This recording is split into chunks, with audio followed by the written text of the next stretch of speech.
episode of mine in which today I'm going to introduce you to one of the best teachers that I know from Bangladesh.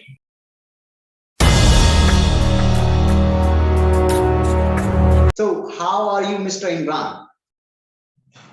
Uh, thank you so much. I'm pretty good so far, and like, thank you for your generous introduction.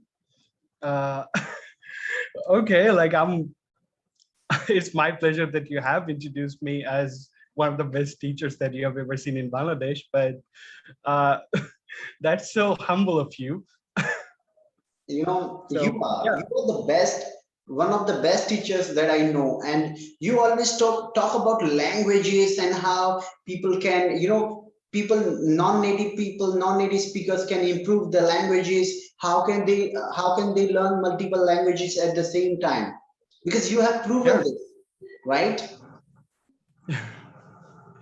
Yes, you're right. Like, it's not impossible to learn multiple languages at the same time.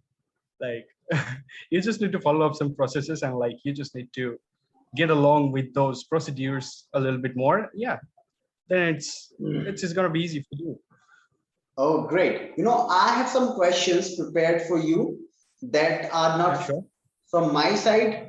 These questions are from my viewers, right? That Okay. watch your video, my video on the channel. And I never say this is my channel. I say this is ours, right? Okay. Okay, my first question to you is, how did you feel when you were asked to go upon the stage for the first time? Oh wow.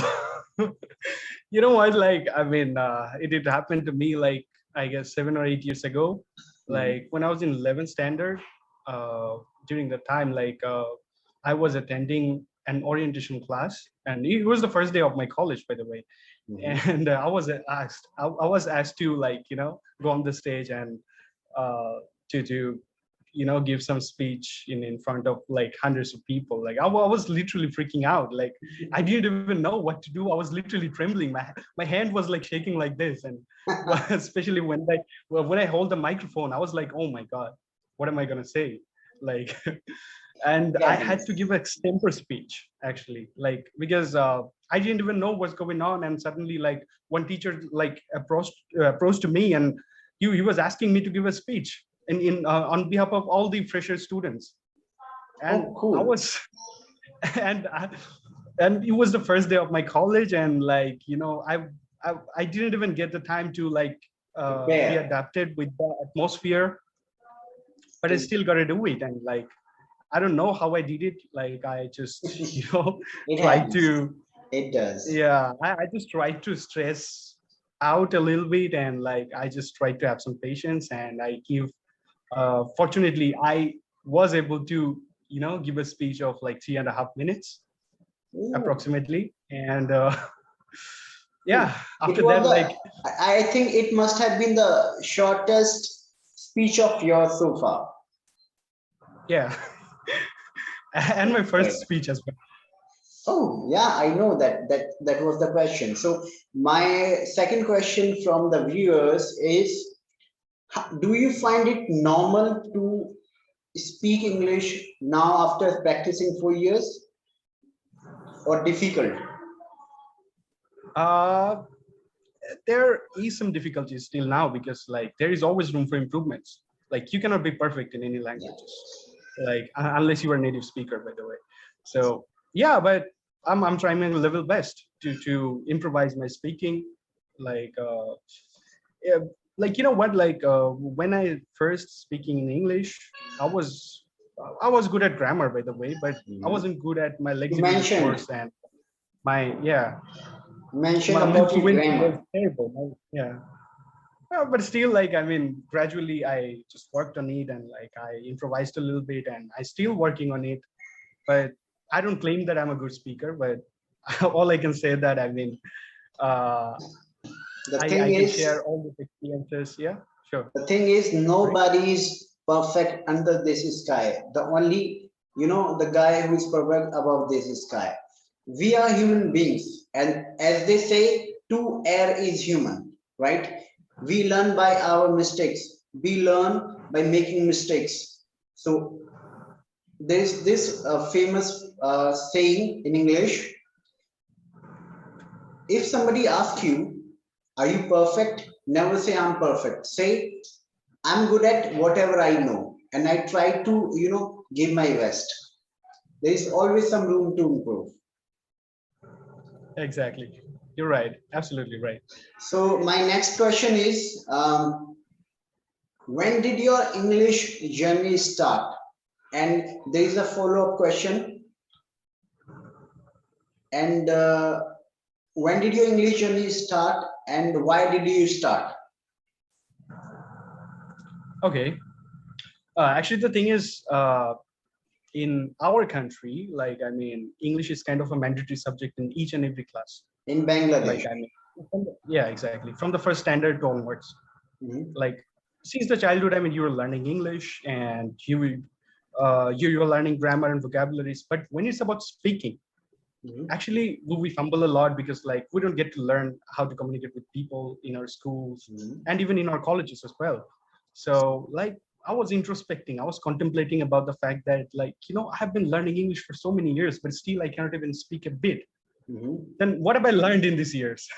So I was feeling ignorant in my introspective thought. And so I thought that, no, it's high time to work on my English. Like, I really need to know, like, how to speak in English, and I really need to work on my speaking. I really need to improvise my speaking as much as I can. So since then, I mean, a couple of years back, I started working on my uh, you know English speaking, and gradually, by the grace of God, like, I have managed to improvise a little bit, and I have, like, managed to, like, appear Your uh, journey is so on a inspiring for YouTube my with you. your journey is so inspiring for my viewers out there, right? So there are so many questions that I would like to ask you. I mean, given by my viewers, but since we have limited time, so I want to ask you the last but not least question, which is Yeah, about. sure. Uh, I mean, tell some tips to my viewers and to the ones who are trying to learn English so hard.